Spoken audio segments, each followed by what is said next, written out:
हामी सबै चाहन्छौँ हाम्रो पार्टनरसँगको सम्बन्ध, चाहे त्यो श्रीमान-श्रीमतीको सम्बन्ध होस् वा चाहे त्यो गर्लफ्रेन्ड बोयफ्रेन्डसँगको सम्बन्ध होस्, त्यो पर्फेक्ट होस्। हामी सबै चाहन्छौँ हाम्रो पार्टनर पर्फेक्ट होस्। हामी सबै चाहन्छौँ हाम्रो पार्टनरले हाम्रो कुरा बुझिदियोस्। हामी सबै चाहन्छौँ हाम्रो पार्टनरसँग कहिल्यै झगडा नपरोस्। हामी सबै चाहन्छौँ हाम्रो सम्बन्ध खुसी होस्। साथीहरू, यो भिडियोमा आफ्नो सम्बन्धलाई पर्फेक्ट कसरी बनाउने, आफ्नो सम्बन्धलाई ह्याप्पी रिलेसन कसरी बनाउने त्यो विषयमा चर्चा गर्नेछु। त्यसैले आजको यो भिडियो एकदमै इम्पोर्टेन्ट हुनेवाला छ। भिडियोलाई स्किप नगरी अन्तिमसम्म हेर्नुहोला। हेलो फ्रेन्ड, म हुँ गगन र आजको भिडियोमा म तपाईहरुलाई रिलेसनशिपलाई पर्फेक्ट कसरी बनाउने, आफ्नो रिलेसनलाई बेस्ट रिलेसन कसरी बनाउने, त्यसको 5 वटा टिप्सहरु दिनेछु। यो 5 वटा टिप्स फलो गर्नुभयो भने तपाईको पार्टनरसँगको सम्बन्ध पर्फेक्ट हुन्छ, आइडियल हुन्छ। अनि साथीहरु, यो सिक्रेट अफ ह्याप्पी रिलेसनशिपको फर्स्ट पार्ट हो। यसको अरु पार्टहरु पनि आउनेछ। त्यसैले यदि तपाई हाम्रो यो च्यानलमा नयाँ हुनुहुन्छ वा च्यानललाई सब्स्क्राइब गर्नुभएको छैन भने पहिले तलको सब्स्क्राइब बटनमा क्लिक गरी छेउको घण्टी टङ्ग बजाउनु होला। साथीहरु, सब्स्क्राइब गर्नुभयो नि? पक्का हो नि? यदि सब्स्क्राइब गर्नु भएन भने तपाईको पार्टनरसँग झगडा पर्ने सम्भावना प्रबल छ। Okay, let's back to the topic. साथीहरु, यो भिडियोमा म आफ्नो रिलेसनलाई पर्फेक्ट बनाउनको लागि, आफ्नो रिलेसनलाई बेस्ट बनाउनको लागि के नगर्ने, के कुरा एभोइड गर्ने, के कुरा गर्दा हाम्रो रिलेसनमा, हाम्रो सम्बन्धमा टेन्सन क्रिएट हुन्छ, हाम्रो सम्बन्धमा फाटो आउन सक्छ, ती कुराहरुको बारेमा चर्चा गर्नेछु।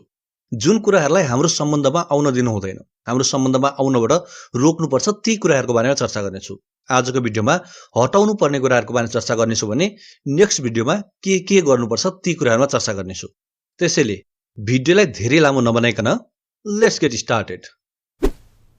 फर्स्ट पोइन्ट, शंका यानी कि डाउट। अधिकांश सम्बन्धहरुको बिग्रिन सुरुवात हुने फर्स्ट पोइन्ट हो शंका यानी कि डाउट। भनिन्छ नि, शंकाले लंका जलाउँछ। तर साथीहरु, शंकाले लंका जलाओस् कि नजलाओस्, यदि सम्बन्धमा शंका छिर्यो भने, सम्बन्धमा यो डाउट नामको कीटाणु छिर्यो भने त्यसले सम्बन्ध चाहिँ पक्कै जलाउँछ, त्यसले सम्बन्धलाई डढाउँछ नै। थाहा छ फ्रेन्ड्स, यो शंका भनेको एक किसिमको दीर्घ रोग जस्तै हुन्छ, जुन लागेपछि हत्तपत्त छोड्दैन। शंकाको बारेमा एक्सप्लेन गर्नु अगाडि म तपाईहरुलाई एउटा फ्याक्टको बारेमा बताउँछु। हाम्रो दिमागको बारेमा एउटा फ्याक्ट। हाम्रो दिमागले दिनमा जति पनि कुरा सोच्छ ती मध्ये 80% कुरा नेगेटिभ हुन्छ र 20% कुरा मात्रै पोजिटिभ हुन्छ। र हाम्रो दिमाग नेगेटिभ कुरापट्टि 80% मोर एट्र्याक्ट हुन्छ पोजिटिभको तुलनामा। त्यसैले यदि हामीले दिमागमा नेगेटिभ कुरा बढी खेलाउँछौं भने हाम्रो दिमागले नेगेटिभ कुरा नै बढी सोच्न थाल्छ। अनि अर्को कुरा, हामीले जस्तो कुरा बढी सोच्छौं हाम्रो दिमागले त्यस्तै खाले आइडिया क्रिएट गर्छ, नयाँ आइडिया क्रिएट गर्छ।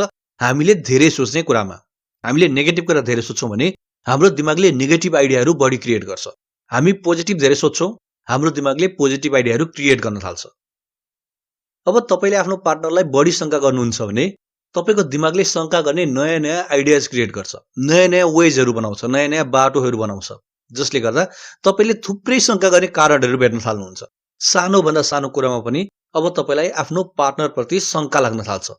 एक अवस्थामा त यस्तो फेजमा पुग्छ तपाईको दिमाग, नर्मल भन्दा नर्मल कुरामा पनि शंका लाग्न थाल्छ। जस्तो तपाईको पार्टनरको फोन उठेन, शंका लाग्छ। तपाईको पार्टनरको फोन उठ्न 2 सेकेन्ड ढिलो भयो, शंका लाग्छ।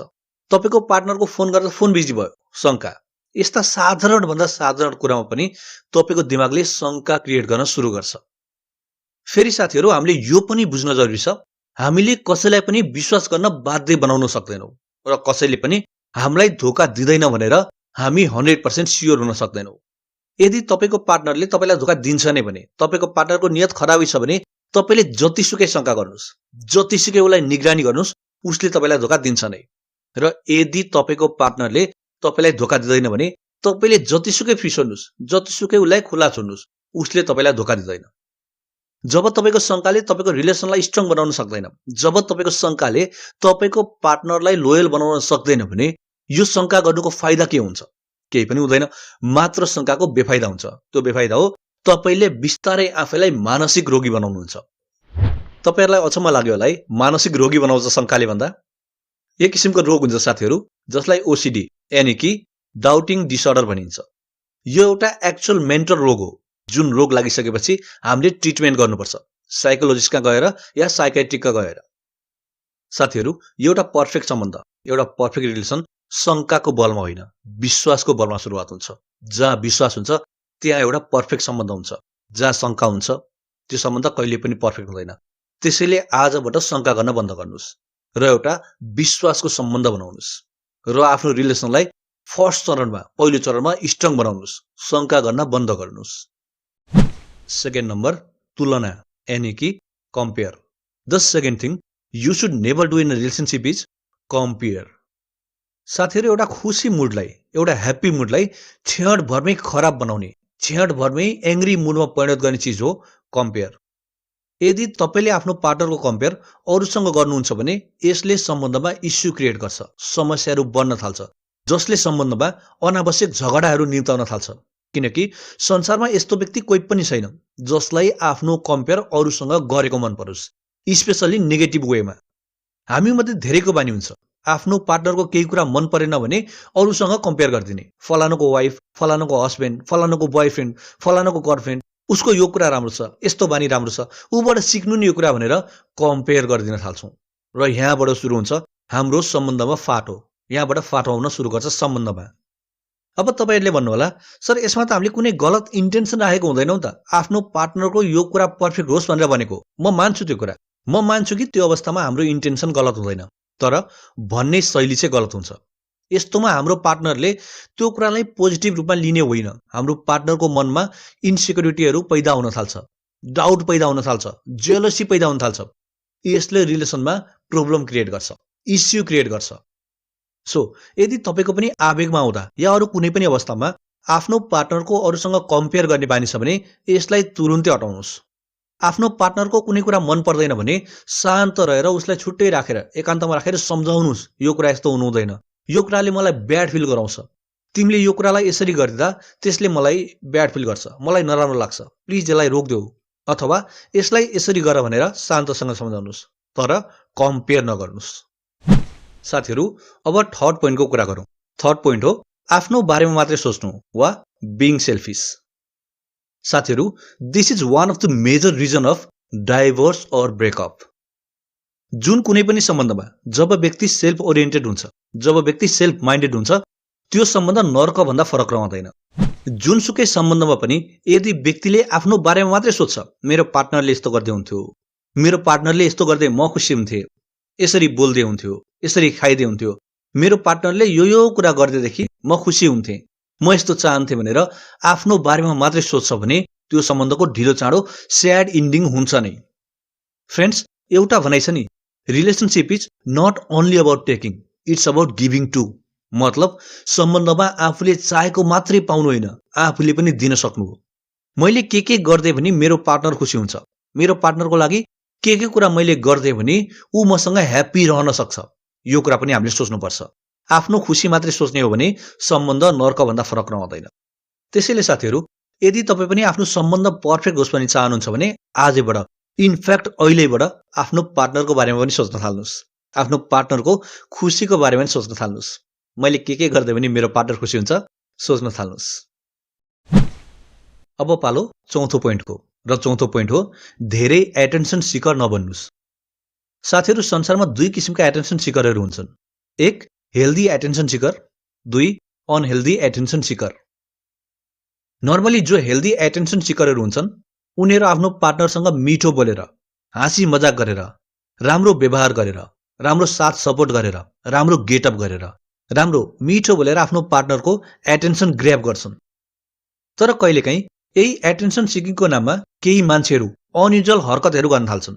हातको नाडी काट्ने, सिपिङ पिल्सहरू खाने, मर्ने सुसाइड गर्ने धम्की दिने, पासो लगाएर फोटोहरू खिचेर पठाउने, टर्चर गर्ने, धेरै कुराहरू गर्छन् एटेन्सन पाउनको लागि। यो एउटा प्याथोलोजिकल एटेन्सन सिकिङ बिहेभियर हो। यो समस्या विशेष गरेर केटाहरूमा भन्दा पनि केटीहरूमा बढी हुन्छ।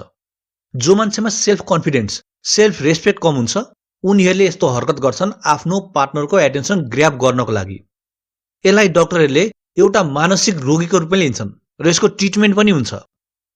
यो एटेन्सन पाउनको लागि अनयुजुअल हरकत गर्नेहरूलाई डाक्टरहरूले मानसिक रोगीको रूपमा लिन्छन् र यसको उपचार पनि हुन्छ। यदि तपाईमा पनि यस्तै बानी छ, यस्तै हरकत गर्नुहुन्छ, यस्तै अनयुजुअल हरकतहरू गरेर आफ्नो पार्टनरको एटेन्सन ग्र्याब गर्न चाहनुहुन्छ भने त्यो बेलामा त तपाईले आफ्नो पार्टनरको एटेन्सन ग्र्याब गर्नुहोला। तर ढिलो चाँडो त्यसले तपाईको सम्बन्धलाई तोड्छ नै, ढिलो चाँडो त्यो कारणले गर्दा तपाईको सम्बन्ध टुट्छ नै। त्यसैले बेलैमा होस पुर्याउनुस्।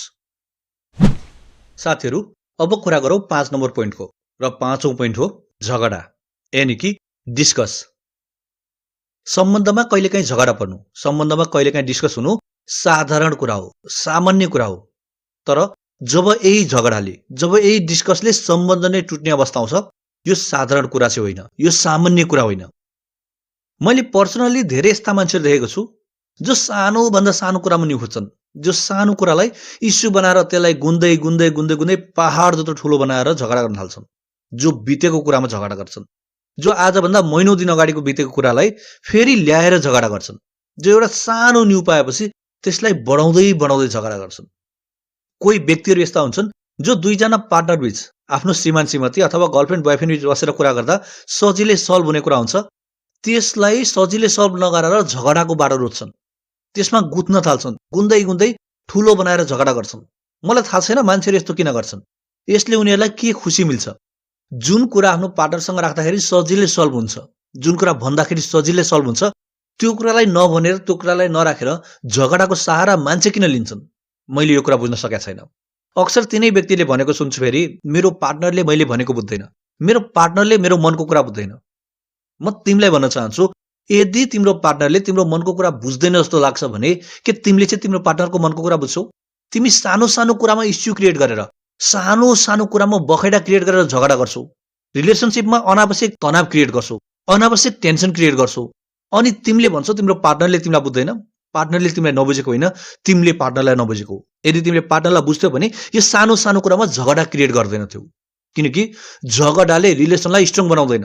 हो, डिस्कस हुन्छ सम्बन्धमा, तर यसको मतलब यो होइन कि सानो सानो कुरालाई ल्याएर रिलेसनमा टेन्सन क्रिएट गर, सम्बन्धलाई बिगार्नतिर लाग। आई एम सरी यदि यो कुराले मनमा छोयो भने। मैले धेरै सम्बन्धहरु देखेको छु जसलाई यही साना साना झगडाहरूले गर्दा टुटेका छन्। यदि तपाई चाहनुहुन्छ कि तपाईको सम्बन्ध तपाईको काबुमा रहोस्, तपाईको पार्टनर तपाईको काबुमा रहोस्, तपाईको पार्टनर तपाई अनुसार चलोस् भने पहिले आफ्नो रिसलाई काबुमा राख्न सिक्नुस्, आफ्नो झगडा गर्ने बानीलाई काबुमा राख्नुस्। रिलेसनशिप यहाँबाट स्ट्रङ हुन्छ, रिलेसनशिप यसरी बलियो हुन्छ। साथीहरु, यदि यो भिडियोलाई तपाईहरुले यहाँसम्म हेरिसक्नु भएको छ भने भिडियोलाई लाइक र च्यानललाई सब्स्क्राइब गर्न नबिर्सिनु होला। साथीहरु, मेहनत लाग्छ यार यस्तो भिडियो बनाउन, यस्तो कन्टेन्टलाई क्रिएट गर्न धेरै समय लाग्छ। र जब तपाईहरुले लाइक गर्नुहुन्छ, जब तपाईहरुले कमेन्ट गर्नुहुन्छ, कमेन्टमा माया पोख्नुहुन्छ, आनन्द मिल्छ। यस्तै कन्टेन्ट ल्याउनको लागि मोटिभेट मिल्छ। त्यसैले यदि तपाई अझै यस्तै कन्टेन्ट चाहनुहुन्छ, यस्तै कन्टेन्ट आइरहोस् भन्ने चाहनुहुन्छ भने च्यानललाई सब्स्क्राइब गरिदिनु होला, भिडियोलाई लाइक गर्नु होला र कमेन्टमा माया पोख्नु होला। म तपाईलाई अरु कुनै भिडियोमा भेट्नेछु। त्यतिन्जेललाई बाइ बाइ।